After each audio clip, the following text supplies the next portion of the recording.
빛의 오이 조혜진. 산책자의 행복. 흐리고 오후 한때 진눈깨비가 날린 날, 오늘도 저는 긴 산책을 다녀왔습니다. 한 달 전부터 같은 페이지가 접혀있는 전공서적과 뜨거운 커피를 담은 보온병, 그리고 대충 자른 훈제햄을 끼워 넣은 식빵 2조각을 챙겨서요. 산책의 방향에 대해서는 계획을 세우지 않았습니다. 늘 그렇죠. 그저 걷는 것입니다. 이 도시는 산책자를 위한 최상의 조건을 갖춘 곳이라고 제가 쓴 적이 있던가요? 서너 시간만 걸어도 시청사와 박물관, 대성당이 모여있는 도심뿐 아니라 공원과 공동묘지가 자리한 외곽까지 둘러볼 수 있죠. 소도시에 불과하지만 이곳에 없는 거라곤 국제공항과 출입국관리사무소 정도일 거예요. 수시로 국경을 넘어야 하는 직업만 피해간다면 태어나서 죽는 순간까지 필요한 거의 모든 것이 이 도시엔 마련되어 있습니다. 간혹 그런 사람을 상상해 봅니다. 이 도시의 시립병원에서 태어난 뒤 도시 안에 있는 학교와 직장을 다니다가 생애가 소진될 즈음 다시 그 시립병원으로 돌아가 임종을 맞은 사람. 그러니까 이 도시에 있는 건물들을 옮겨 다닌 물리적인 이동이 삶의 전부인 사람. 어쩌면 그런 삶이 이 세계의 표준인지도 모르겠어요. 여러 나라의 국경을 넘어 지금은 이곳에 있지만 제 삶에도 새로운 것은 없으며 그저 몇 개의 동일한 일상과 감정이 반복되고 있을 뿐이니까요. 라오슈라면 분명 이런 조언을 해주겠지요. 전진하려 했으나 장벽에 부딪혀 돌아온 허무와 애초부터 전진을 시도하지 않은 고정된 허무는 다르다고. 일상과 감정의 반복 속에서 스스로 실존의 의미를 찾아야 한다고요. 라오슈가 학생들에게 자주 했던 말이죠. 하지만 라오슈, 하루하루가 특별한 감각 없이 머릿속 망각의 창고 안에 쌓여가고 있는데 나라는 존재 하나 해석할 수 없어 생산성과는 완전하게 무관한 산책이나 하며 부모님이 보내주는 돈을 낭비하고 있는데 이런 제가 어떻게 제 세계의 둘레를 벗어나 전진할 수 있을까요? 해변에 버려진 종이상자처럼 파도가 밀려올 때마다 조금씩 무너지고 있을 뿐입니다. 라오슈, 오늘도 저는 긴 산책을 했고 책은 펼쳐보지 않았습니다. 그리고 라오슈에게선 여전히 답장이 오지 않았습니다. 높은 곳에서 새벽에 MC를 내려다본다면 형광등의 창백한 빛에 둘러싸인 편의점은 네모난 모양의 부표처럼 보일 거라고 그녀는 생각하곤 했다. 그렇다면 그것은 안전하면서도 풍요로운 영역이 있다는 걸 알리는 부표인 셈이다. 실제로 새벽에 편의점 안에서 바라보는 문 밖의 어둠은 물결처럼 일렁이곤 했고 어둠을 가로질러 담배나 생수를 사러 오는 사람들은 저마다의 항로를 갖고 있는 외로운 항해사처럼 보일 때가 많았다. 그녀는 2년 전에 MC로 이사 왔다. 이사가 결정되기 전부터 살짝 언 강물위를 맨발로 걷고 있는 듯 매 순간이 춥고 위태로웠음을 그녀는 기억한다. 어디로든 발을 뻗어야 하지만 내딛는 곳이 곧 나락이 될 수도 있다는 걸 분명하게 의식해야 하는 불안한 피곤. 그 시절 불행은 각종 청구서와 독촉장에 찍혀 배송되었고 그녀는 숫자로 구체화된 불행의 위력 앞에서 무력했다. 30살 때부터 20년 가까이 해오던 대학 강의를 그만두면서 수입은 제로가 되었는데 어머니의 병원비와 은행빚은 꾸준히 불어났다. 살던 집을 처분하고 타고 다니던 구형 자동차를 팔아도 해결될 기미가 보이지 않았다. 결국 개인 파산을 신청했고 기초생활수급자가 되기 위한 절차를 밟았다. 임대아파트 입주권자가 발표되던 날 그녀는 어머니가 입원해 있던 병원 비상구 계단에 앉아 새벽을 맞았다. 하나의 세계는 끝났다. 그렇게 생각했다. 이를테면 불행이란 진실을 사유하는 데 필요한 관념으로만 존재하던 혹은 진정한 행복을 완성하는 부속품이라고 여기던 세계는 단단하게 셔터를 내린 것이다. 입과 거주지를 국가에 의탁해야 하는 세계. 수치심은 사치가 되고 무엇이든 표현할 수 있는 인간으로서의 자유는 최후의 보루조차 될 수 없는 세계. 그녀 앞에 새로 펼쳐진 세계는 그런 곳이었다. 정부가 지정해준 임대아파트가 MC에 있었다. 지금은 번듯한 신도시의 외관을 갖추게 됐지만 그녀가 이사 올 때만 해도 MC는 유령의 은신처럼 황폐하기만 했다. 여기저기 땅이 파헤쳐져 있었고 입주가 안 된 빈 아파트들은 거대한 시멘트 덩어리 같았으며 인도엔 부서진 벽돌이나 강목 조각이 나뒹굴었다. 그때는 지하철 역사도 아직 정비되지 않아서 M역은 이름만 존재할 뿐 지하철은 정차하지 않았다. 시내에 나갔다 올 때면 그녀는 늘 M역의 전역에서 내린 뒤 MC까지는 걸어서 이동했다. MC는 오랫동안 그린벨트로 묶여 있었으므로 개발구역을 제외한 곳은 논밭이 많았고 MC로 이어지는 6차선 차도엔 횡단보도나 신호등이 마련되어 있지 않았다. 이상해. 차들이 속도를 내며 달리는 6차선역 좁은 도로를 묵묵히 걸으며 그녀는 중얼거리곤 했다. 이상한 풍경이긴 했다. M역의 전역까지는 대도시의 윤곽이 뚜렷하고 밤에는 인공적인 불빛에 휘감기는데 MC로 이어지는 길은 풀벌레 우는 소리와 곡물 익어가는 냄새로 가득한 것이다. 마치 메이린에게 답장을 보낸다면 이렇게 시작하는 문장을 쓰고 싶다고 언젠가 희미한 낯달이 배에서 떨어져 나온 닷처럼 떠있던 여름하늘을 올려다보며 그녀는 생각한 적이 있었다. 마치 메이린, 그 길은 얼어붙은 강물밑 같았어. 늘 너무 추웠어. 메이린은 그녀가 철학과 강사로 대학에서 마지막 학기를 보내던 때 만난 중국 유학생이었다. 보통 한국어를 1, 2년 정도 배운 뒤 입학하는 중국 유학생들은 고난도의 어휘와 복잡한 어순의 문장으로 점철된 전공서적을 제대로 이해하지 못했다. 좀처럼 강의에 집중하지 못한 채 휴대전화를 들여다보거나 잡담을 하는 그들을 볼 때마다 그녀는 의욕을 잃곤 했다. 그녀는 중국 유학생들에게 도무지 애정을 가질 수 없었다. 적어도 메이린을 알기 전까지는 그랬다. 메이린은 달랐다. 아니 특별했다. 강의 중 무심결에 언급한 책까지 구하여 밤새도록 읽어오는 열정은 놀라웠고 그녀의 말을 그대로 흡수하는 듯한 총명한 눈빛은 신뢰감을 주었다. 강의가 끝나면 가방을 정리하는 그녀에게 다가와 그날의 강의를 꿰뚫는 질문을 해오기도 했는데 그럴 때마다 그녀는 누구보다 학자로서의 가능성이 있는 메이린의 젊은 미래가 부러웠다. 부러웠지만 동시에 안쓰럽기도 했다. 가능성은 실패하고 좌절할 확률과 비례한다는 의미니까. 어떤 실패와 좌절은 또 다른 가능성에 가닿는 사다리가 되지 못하고 나락으로 떨어지는 직선의 통로가 되기도 한다는 걸 잘 알고 있었으므로. 철학과가 다른 비인 기하학과와 묶여 인문학부로 통합되고 철학과 관련된 교양 수업이 폐강되면서 그녀는 대학이라는 울타리 밖으로 밀려나게 됐지만 그 이듬해 졸업을 한 메이린은 독일로 유학을 떠난 뒤에도 잊지 않고 이메일을 보내왔다. 그 사이에 그녀는 태어난 어머니와 함께 MC로 이사를 왔고 1년 전부터는 일주일에 3번씩 MC 한복판에 위치한 이곳 편의점에서 자정부터 새벽 6시까지 카운터를 지키고 있다. 책과 논문들을 방수 비닐에 싸서 재활용 쓰레기장에 버린 날도 있었고 캄캄한 방에 누워 가능하고도 합리적인 죽음의 방법을 고민한 날도 있었다. 메이린에게는 단 한 번도 답장을 보내지 않았다. 그녀는 편의점 카운터에 비스듬히 서서 메이린이 처음으로 그녀를 라오슈라고 불렀던 어느 날을 떠올렸다. 제법 친해져서 교정 뒤쪽의 낮은 야산으로 함께 산책을 간 날이었다. 메이린은 대화 도중 실수로 나온 모국어에 얼굴을 붉혔지만 그녀는 웃었고 그 호칭이 마음에 드니 앞으로도 그렇게 불러주면 고맙겠다고 말했다. 진심이었다. 적어도 그녀에게는. 라오슈가 관계의 위계라든지 근엄함의 성향이 배제된 중립적인 호칭처럼 들려서 좋았다. 강의실에서 메이린을 만날 무렵 그녀는 곧 대학을 떠나야 하는 자신의 처지를 예감하고 있었고 그 어느 때보다 교수님이라든지 선생님으로 불리는 것이 부담스러웠다. 게다가 노래하는 소리 라와 바람소리 슈가 결합된 그 단어는 가만히 듣고만 있어도 마음의 밑바닥에서 붕 떠오르는 듯한 착각을 불러왔다. 마침 후드티를 뒤집어 쓴 남자가 들어오면서 그녀는 자세를 바로 했다. 담배를 사러 온 손님이었다. 그녀는 등 뒤에 비치된 담배 진열장에서 남자가 찾는 담배를 집어 바코드 리더기를 갖다 댔다. 내내 휴대전화를 들여다보고 있던 남자와 시선이 마주친 건 결제를 마친 신용카드를 주고받을 때였다. 남자는 충혈된 눈으로 그녀의 얼굴을 유심히 보는가 싶더니 이내 후드티 모자를 벗어 깍듯하게 인사한 뒤 편의점을 나섰다.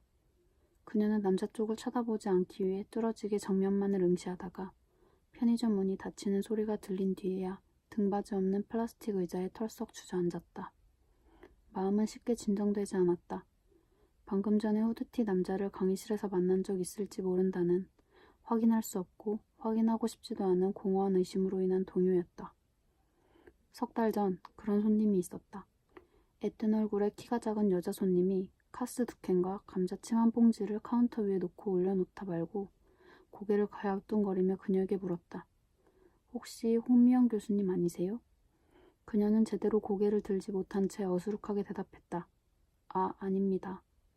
다행히 여자 손님은 더 이상 아무것도 묻지 않고 편의점을 나섰지만 그날 이후 그녀는 나이가 어려 보이는 손님이 편의점으로 들어설 때마다 반사적으로 긴장하는 몸의 습관을 갖게 되었다. 생존은 스스로 해결하되 세상이 인정하고 우대해주는 직업에 연연하지 말라고. 눈 가린 말들처럼 정해진 트랙을 달릴 필요 없다고. 종강즈음이면 한 학기를 정리하며 그녀는 학생들에게 말하곤 했다. 속된 세계로의 편입을 선택하지 않는 자유를 지키는 한 어떤 형태의 가난 속에서도 인간으로서의 품위를 지킬 수 있다고도 했다. 그렇게 말할 때 그녀는 늘 확신에 차 있었고 그 말의 무게를 책임질 준비도 되어 있었다. 그러나 이제 그녀에게 남은 선생으로서의 마지막 말은 존재와 신념을 모두 부인하는 배교자의 언어였다. 그 언어는 종종 새벽의 편의점 안에서 손의 형상으로 빚어졌다. 끊임없이 그녀를 돌려세워 광대의 의자에 앉힌 뒤 그녀가 강의실에서 했던 말들을 바닥에 널어놓고는 조롱하듯 손가락질하고는 거칠고도 악센 손들. 아직 새벽의 한가운데였다. 편의점 사장과 교대하려면 앞으로도 4시간 15분을 기다려야 했고 그동안의 환각은 물러나지 않은 채 좀 더 그녀를 괴롭힐 터였다. 그녀는 당장이라도 메일인에게 답장을 쓰고 싶었다.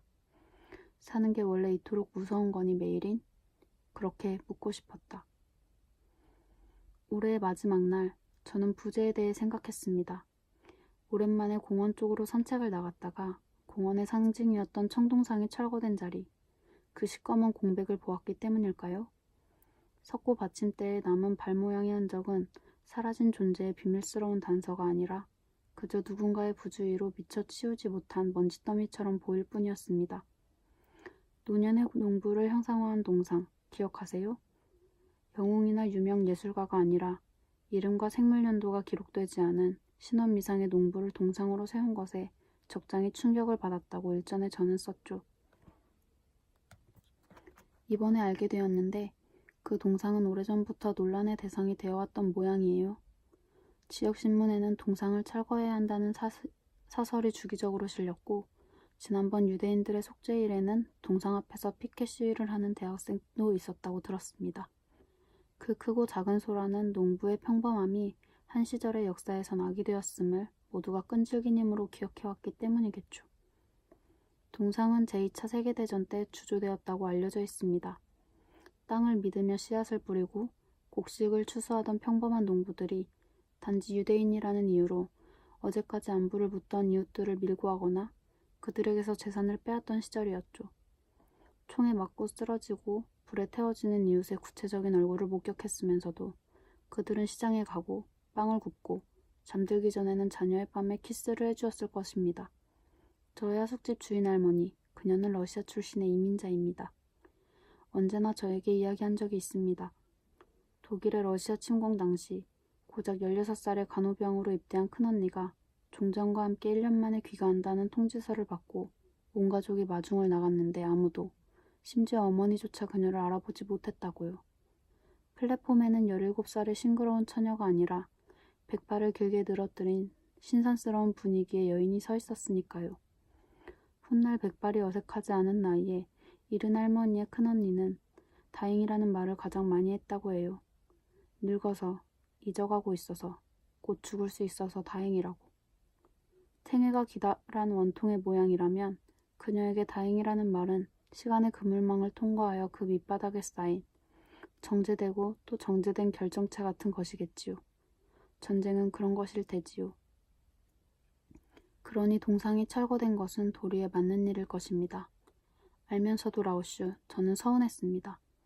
분명 며칠 전까지만 해도 볼 수 있고 만질 수도 있었는데 그 주름진 손에 들린 것이 칼이나 책이 아니라 쟁긴 것을 보고 제가 받은 작은 충격을 기억하고 있는데 그렇듯 하루아침에 존재가 부재로 바뀌었다는 것이 믿기지 않았습니다.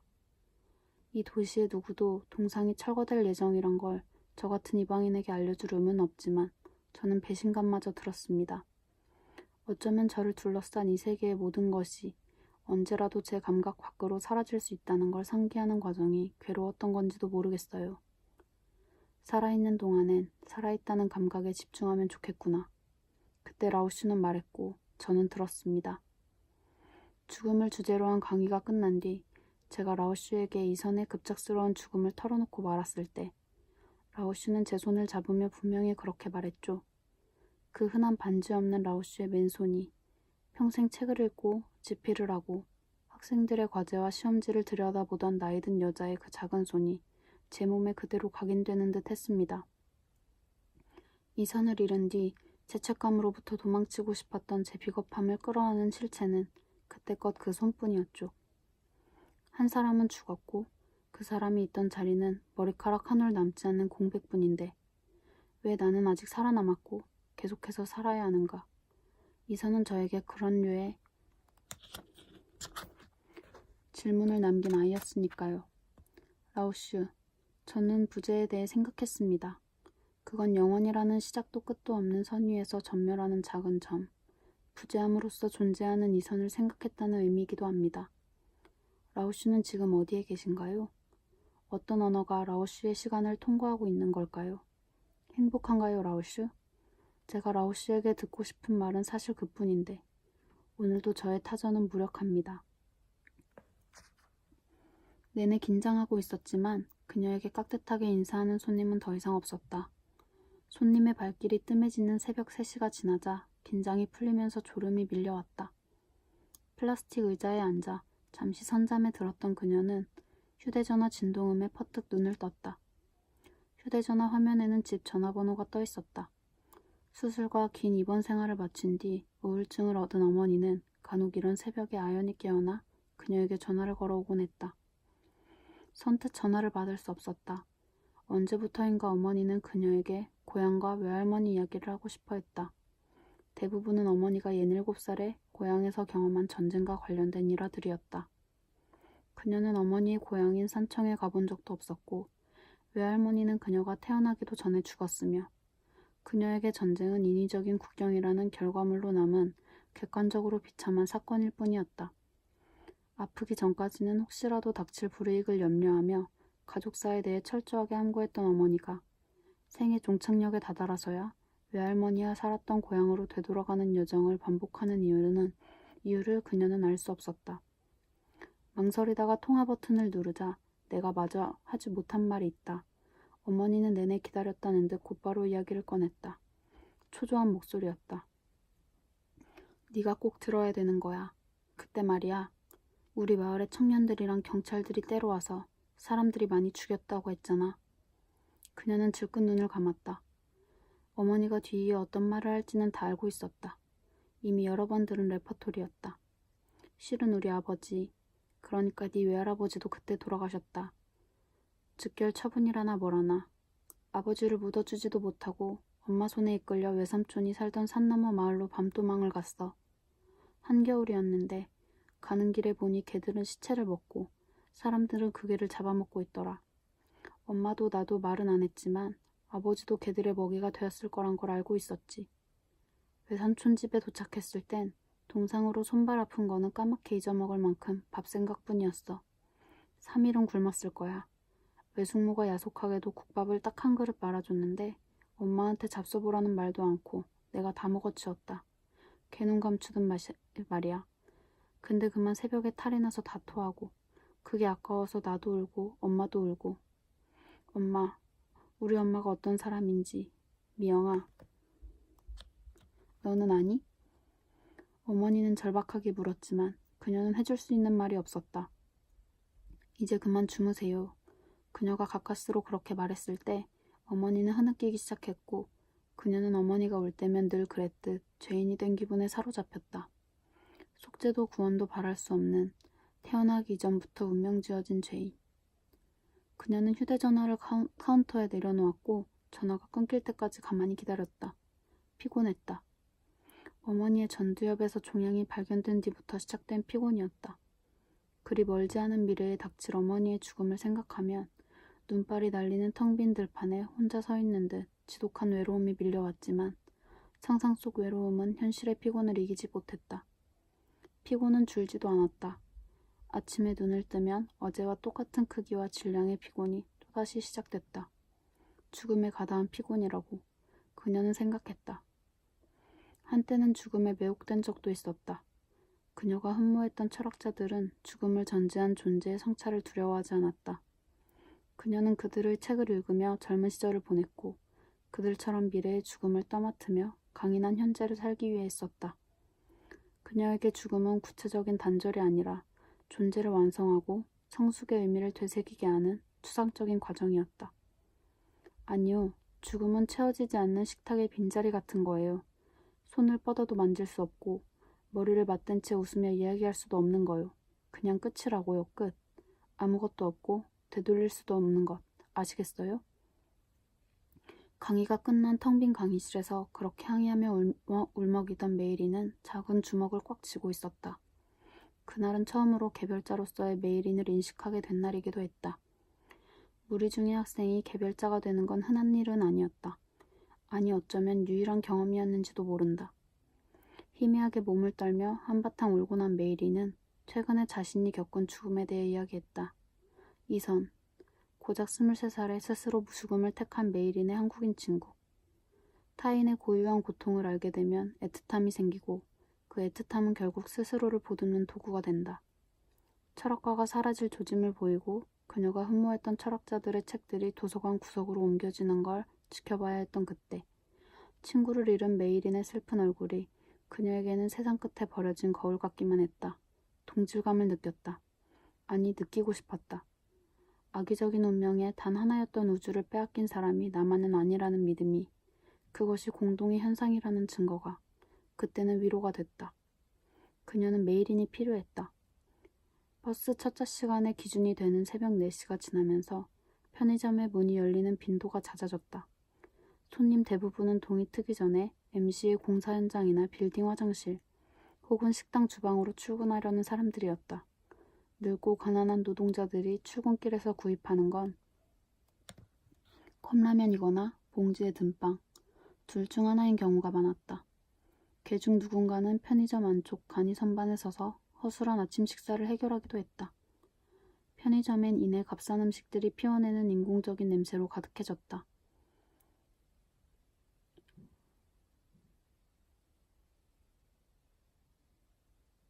허기를 일깨우는 냄새였다. 한바탕 손님이 들었다가 나간 뒤 그녀는 냉장칸에서 유통기한이 지나 판매할 수 없는 삼각김밥 하나를 꺼냈다. 밥알 하나하나에 참기운이 서린 삼각김밥을 여러 번에 걸쳐 베어 먹는 동안 오래전 친척집에서 씹지도 않고 국밥을 삼켰을 어머니의 실루엣이 그녀의 몸에 고요하게 겹쳐지는 게 느껴졌다. 팔랑이는 두 장의 종이처럼 어머니의 과거와 그녀의 현재가 맞닿아졌다. 한 시절이 지나가고 있다고 그녀는 생각했다. 새해 들어 첫눈이 내린 날 오늘 저는 대성당으로 이어지는 다리 위에서 난간에 기대앉은 채 플라톤의 향연을 읽는 청년을 보았습니다. 청년 곁에 납작하게 엎드려 있는 흰 털의 큰 개는 병들어 보였고 청년의 남루한 옷차림과 아무렇게나 기른 수염이니 머리칼은 오랜 노숙 생활을 증명하는 듯 했지만 청년 앞에 놓인 바구니를 보지 않았다면 그저 제멋대로 살아가는 히피 성향의 대학생일 거라고 여기고 말았을 거예요. 바구니에는 동전 몇 개가 담겨있긴 했지만 얼핏 봐도 온전한 한 끼 식사를 책임질 만한 돈은 안 될성 싶었습니다. 걸음을 멈추고 자세히 들여다보니 그제야 청년의 조악한 살림이 눈에 들어왔습니다. 담요가 비어져 나온 배낭과 배낭에 달린 컵과 스푼, 책 몇 권과 휴대용 베개, 그러니까 청년이 앉은 곳은 그가 거주하는 집이었던 셈입니다. 그 어떤 건물에도 소속되지 않는 지붕도 창문도 없이 거리 위에 펼쳐진 생애의 일부분. 저는 청년의 주변을 계속해서 서성였습니다. 청년은 간간히 하얀 입김을 내뿜으며 거칠게 기침을 했고 그때마다 허리를 수그려 개의 목덜미에 얼굴을 묻고는 무슨 말인가를 중얼거렸죠. 제 시선이 느껴졌는지 청년이 고개를 들어 저를 보았습니다. 청년은 저를 향해 손짓을 해 보였지만 저는 주춤했습니다. 청년의 집에 발을 들여놓는 것이 보이지 않는 경계를 넘어 무시와 냉대의 영역으로 들어가는 행위와 같다는 걸 저도 모르지 않았으니까요. 다리를 건너가는 행인들은 청년을 못 본 척하거나 적대적으로 바라봤습니다. 빈 유모차를 보행기 삼아 느릿하게 걷던 노파는 청년을 향해 들릴 듯 말 듯한 목소리로 욕설을 내뱉은 뒤 크게 성우를 그으며 지나가기도 했고요. 사실 최근 들어 자주 목격되는 장면이죠. 얼마 전 독일을 충격에 빠뜨린 이민자와 난민의 집단 성범죄가 세상에 알려지면서 지난주 토요일엔 이 작은 도시에도 그들의 유입과 정착을 반대하는 거리 행진이 있었습니다. 행진은 평화로웠지만 행진 뒤에 남은 극우단체 소속 회원들은 자동차의 유리를 깨거나 거리에 소화전을 부수었습니다. 밤늦도록 창밖은 경찰차의 사이렌과 사람들의 고함 소리로 가득했고 다음날 아침까지 거리엔 빈 술병들과 찢어진 깃발이 나뒹굴었어요. 그날 루카스, 플라톤을 읽던 청년의 이름입니다. 비슷한 외모의 사람들은 그 누구의 눈에 띄지 않으려고 문을 잠그고 커튼을 내린 채 숨을 죽이고 있었을 거예요. 상상 속에서 부풀려진 공포와 잠재된 폭력을 분출할 수 있는 도화선이 간절한 사람들이 거리를 지배하던 날이었으니까요. 망설임 끝에 다가간 저에게 청년은 작은 초콜릿을 건네며 흐뭇하게 웃어 보였습니다. 마치 아이를 다루듯이 말이에요. 그의 향연을 가리키며 나도 읽어보았다고 말하자 그는 진심으로 놀라는 듯했습니다. 내가 이미 26살이고 이 도시의 대학에서 철학 전공으로 석사과정을 밟고 있다고 밝혔을 때는 몇 번이나 정말이냐고 묻기도 했죠. 그는 제가 기껏해야 사춘기 무렵의 여자아이라고 여겼던 모양이에요. 어느새 저는 그의 곁에 쭈그리고 앉았고 우리는 그의 한스, 큰 개 이름입니다. 를 번갈아 쓰다듬으며 이야기를 나눴습니다. 루카스는 쿠르트족의 후예이긴 하지만 독일에서 태어났고 지금껏 한 번도 독일 국경을 벗어난 적이 없다고 했습니다. 독일 정부가 발급한 합법적인 신분증을 갖고 있었고 모국어는 독일어이며 한때는 독일 회사에 고용되기도 했지만 모든 것이 일시적이었어. 라고 루카스는 말했습니다. 빌딩의 비상구 계단에서 작은 창을 통해 올려다본 구름처럼. 그런 일시성. 잠시 침묵한 뒤 루카스는 강조하듯 덧붙였죠. 돈 좀 있니? 그가 물었습니다. 고개를 끄덕이자 그는 깨끗한 물이 필요하다고 말했고 저는 가까운 상점에서 생수를 사와 그에게 건넸습니다. 그는 배낭에 달려있던 컵에 생수를 따라 한스에게 먼저 주었고 한스가 충분히 목을 축인 뒤에야 컵에 남은 물을 천천히 마시더군요. 그의 집에 오래 머물 수는 없었습니다. 해가 지면서 다시 눈발이 날려서이기도 했지만 그보다 더 큰 이유는 무시와 냉대의 영역에서 도망치고 싶은 제 연약한 마음 때문이었을 거예요. 짧은 인사를 나누고 몇 걸음 걷다가 슬며시 뒤를 돌아보았을 때 루카스는 다시 향연을 읽고 있었습니다. 이미 수십 번이나 읽어서 책장이 모두 헤어져 있던 그가 거주하는 또 하나의 집. 태초의 인간은 남자와 여자, 여자와 여자, 남자와 남자가 한 몸이었다죠. 향연의 어느 페이지에서 읽은 기억이 났습니다. 새삼 그들이 부러워졌습니다. 태초의 인간들에게는 인종도 국가도 종교도 없었을 테니까요. 그들에게는 그저 끝없는 사랑만 있었겠지요. 손만 뻗으면 제 몸에 붙은 연인을 만질 수 있는 사랑의 그 짧은 거리. 단순하고도 감각적인 것. 어쩌면 행복이란 단지 그뿐인지도 모르겠습니다. 다리 끝에 멈추어 선 채 인간의 재주와 힘으로 올린 대성당의 십자가를 물끄러미 올려다보았습니다. 한겨울의 허공에서 이곳을 굽어보는 신의 눈동자는 무정한 슬픔이 읽히는 흐린 잿빛일 거라고 저는 생각했습니다. 학교를 떠났다는 소식 전해 들었습니다. 실은 이미 오래전에요. 강의실이 아닌 다른 곳에 있을 라오슈의 모습이 상상되지 않습니다. 상상조차 할 수 없으므로 섣불리 염려하지도 못합니다. 답장을 기다리는 것 외엔 도무지 할 수 있는 일이 없는 것입니다. 대성당을 지나쳐가며 그때껏 손에 들려있던 작은 초콜릿을 입안에 넣고는 오랫동안 단맛을 음미했습니다. 살아있는 동안엔 살아있다는 감각에 집중하면 좋겠구나. 그 순간 라오슈의 그 말이 알을 깨고 나오는 작고 연약한 생명체처럼 제 마음 깊은 곳에서부터 눈을 뜨고 깃털을 돋우는 듯 했습니다. 떠올릴 때마다 경이로운 그 말을 라오슈, 저는 한 번도 잊은 적이 없습니다. 편의점 사장은 오늘도 6시 5분 전에 나타났다.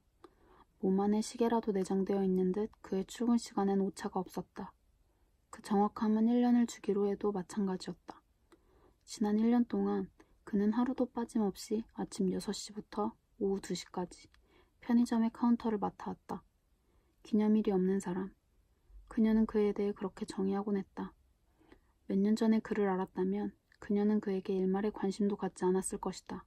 기념할 것 하나 없이 파트타임 직원에게 줄 급여를 아끼는 것에서 만족을 느끼는 사람이라면 생각만으로도 따분했다. 관성과 습관에 복종하며 사는 건 심연을 모른 채 표면만을 훑는 가짜의 방식이라고 오랫동안 그녀는 믿어왔다. 그는 편의점 로고가 찍힌 초록색 조끼를 입으며 언제나처럼 간밤에 손님이 많았냐는 질문으로 안부의 인사를 대신했다. 그녀는 평소와 비슷했다고 대답한 뒤 외투와 가방을 챙겼다. 새벽에 매상이 기록된 영수증을 훑어보던 그가 언뜻 고개를 들어 여전히 같은 자리에 서 있는 그녀를 바라봤다.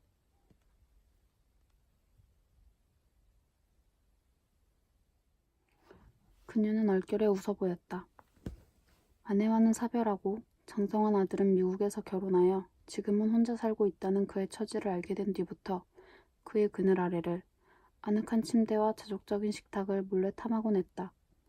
입과 거주지를 국가가 아니라 구체적인 한 사람에게 의탁하고 싶다는 욕망은 낯설긴 해도 상상했던 것만큼 추하진 않았다. 어쩌면 가짜의 방식을 의식하며 괴로워할 필요 없는 고요만이 오늘을 견디게 하는 행복인지 몰랐다. 안전하고 풍요로운 네모난 조각 안에서 그녀는 쉬고 싶었다. 가서 좀 쉬어요, 참. 그녀의 생각을 읽기라도 한 듯 그가 말했다. 그러나 그 목소리에 그녀가 기대했던 체온은 없었다. 참, 저번에 식사 한번 하자는 약속을 못 지키고 있네요. 요즘 내가 정신이 없어서. 다음 달에나 다시 약속 잡아봅시다. 그녀는 괜찮다고, 식사는 하지 않아도 상관없다고 대답하고 싶었지만 그는 이미 영수증으로 시선을 옮긴 뒤였다. 아주 천천히 걸었다. 천천히 걸었지만 어느 순간 정신을 차리고 보니 그녀는 이미 편의점 밖 거리로 나와 있었다. 쓰라림도 회함도 없는 초라한 사랑이 지나가고 대신 기초생활 수급자의 하루가 다시 시작되고 있었다. 그녀는 외투에 앞서 풀 여미며 횡단보도를 건넜고 병원과 아파트와 학교, 그리고 관공서와 사무실들로 가득 찬 건물들과 교회를 지나갔다. 누군가의 삶을 펼쳐놓은 것 같은 거리는 MC에도 있는 것이다. 의도와 상관없이 수많은 삶을 통과하고 있다는 생각은 또 다른 차원의 피곤을 불러왔다. 그녀는 쫓기듯 골목 안쪽으로 꺾어 들어갔고 골목은 끝없이 이어졌다. 중심지에서 먼 골목일수록 철거를 앞둔 하루만 다가구 주택들과 구멍가게나 이발소, 정육점 같은 소규모의 상점들이 풍경을 구성했다. 허물어진 담벼락에 기대어진 녹슨 자전거, 귀퉁이가 터진 쓰레기 봉투, 아무렇게나 버려진 옷가지처럼 사람의 배려로부터 멀어진 사물들도 그 풍경의 일부였다. 또다시 2년이 흐르면 이런 골목에도 아파트 단지와 프랜차이즈 상점들이 들어설 터였다. 날마다 키가 자라는 소년처럼 하룻밤 사이에도 층을 올린 건물이 흔한 MC의 안쪽에 소멸의 절차를 밟아가는 노인의 얼굴이 숨겨져 있다는 건 언제나 새삼스러웠다. 바람이 찼다. 등 뒤에서 새가 바닥에 끌리는 날카로운 소리가 들려온 건 문 닫힌 분식집 앞을 지나갈 때였다. 그녀는 가방에 어깨끈을 부여잡은 채 불길한 눈길로 천천히 뒤를 돌아봤다. 품종을 알 수 없는 검은색의 큰 개가 체인 모양의 은빛 쇠목줄을 끌며 어슬렁거리고 있었다. 누군가 아침 일찍 개를 데리고 산책을 나왔다가 목줄을 놓친 모양이었다. 개는 시체를 먹고 사람들은 그 개를 잡아먹고 마치 이 순간에 떠올리도록 눈금이 맞춰진 타이머가 작동이라도 한 듯 어머니의 말이 귓가에서 되살아났다. 개는 그녀에게 관심이 없는지 여기저기 냄새를 맡으며 주변을 탐색만 할 뿐이었지만 그녀는 개의 고정된 시선을 거둘 수가 없었다. 몸매가 날렵하고 근육이 발달되어 있었지만 목덜미와 뒷다리에 피 흘린 자국이 남아있는 개였다. 그녀가 경직된 자세로 노려보는 것이 느껴졌는지 개가 귀를 쫑긋 세우며 그녀 쪽을 쳐다봤다. 견고한 정막 속에서 시선이 얽히자 개는 으르렁거렸고 침을 흘리며 이빨을 드러내면서도 꼬리를 흔들었다. 그녀는 돌아서서 정신없이 걷다가 어느 순간부터 온 힘을 다해 달리기 시작했다. 등 뒤의 새 마찰음은 점점 더 간격을 좁혀오며 끈질기게 따라오고 있는데도 흘러내리는 가방과 밑창이 해진 운동화 때문에 마음처럼 빨리 달리지 못한다는 것이 그녀는 답답했다. 골목이 끝나고 아파트 단지 입구가 보였다. 아파트 안으로 들어가면 경비실이 있을 것이고 경비실엔 걔를 쫓아줄 누군가가 있을지 몰랐다. 그러나 먼 곳에서 조명을 밝히고 있는 경비실을 목격했으면서도 그녀는 앞만 보며 달렸고 이내 아파트 단지 입구로부터 멀어져 갔다. 그녀가 사는 아파트가 아니었다. 독거노인과 장애인과 기초생활 수급자가 사는 임대 아파트도 아니었다. 그녀는 거절당하고 싶지 않았다. 세계가 눈앞에서 셔터를 내리는 걸 또다시 지켜볼 수는 없었다. 풀린 운동화 끈이 밟힐 때마다 비틀거리면서도 그녀는 멈추지 않았다. 오르막길에 이르렀을 때 맞은편에서 승용차 한 대가 다가오는 게 보였다. 그제야 그녀는 스르르 주저앉았고 또 바닥에 돌멩이 하나를 손이 으스러지도록 꽉 쥐었다. 승용차는 급정거를 하며 클렉슨을 울렸고 뒤에서는 개가 짖었다. 잠시 숨을 고르다가 안간힘으로 일어나자마자 돌아선 그녀는 손에 쥐고 있던 돌멩이를 힘껏 내던졌다. 개는 없었다. 아무도 없었다. 허공에서 뚝 떨어진 돌멩이가 바닥을 대굴대굴 굴러갔다. 승용차가 또다시 클렉슨을 울리며 그녀 곁을 지나갔다. 피곤했다. 그녀는 다시 걸었고 길이 갈라질 때마다 그 끝이 어디인지 알 수 없는 하나의 길을 선택해야 했다. 살고 싶어. 목적 없이 뻗어있는 길 한가운데서 그녀는 속삭였다. 미치도록, 미치도록 살고 싶어. 메일인, 부르며 그녀는 흐느꼈다. 오늘은 춘절이어서 밀가루로 만두피를 만들고 잘게 다진 돼지고기와 양배추, 부추를 넣어 교자를 빚었습니다. 표고버섯이나 청주 같은 것도 있었다면 더 좋았겠지만 이곳에선 구하기가 힘들더군요.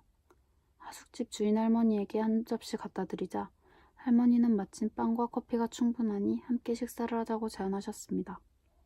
할머니와 식탁에 마주 앉아 음식을 나눠 먹은 건 처음이었어요.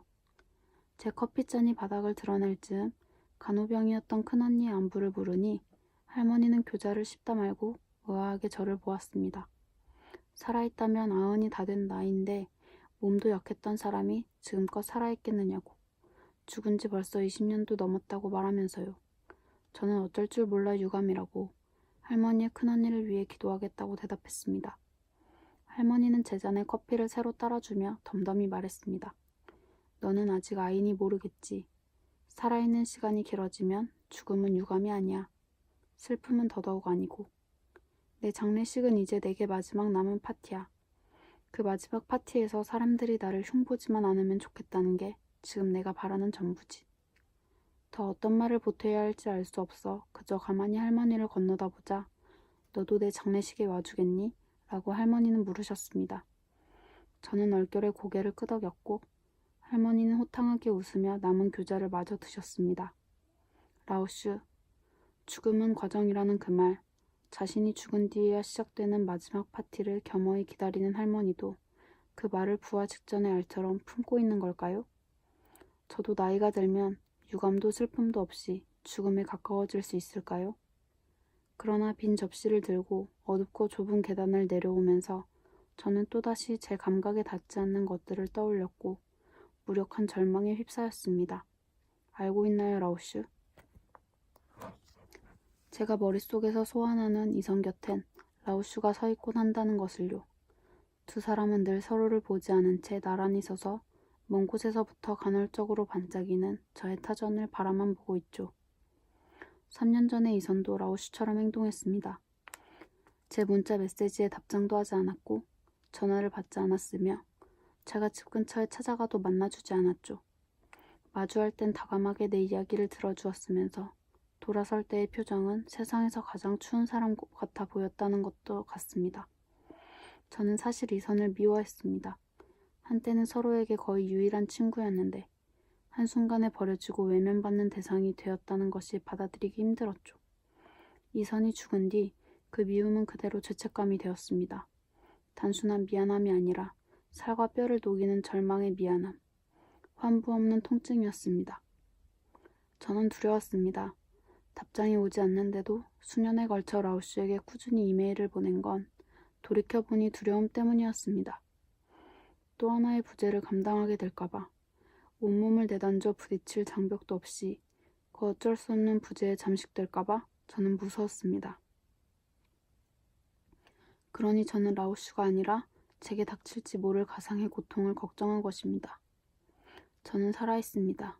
살아있고 살아있다는 감각에 집중하고 있습니다. 그리고 오늘 밤 제가 하고 싶은 말은 이것이 다예요. 라오슈.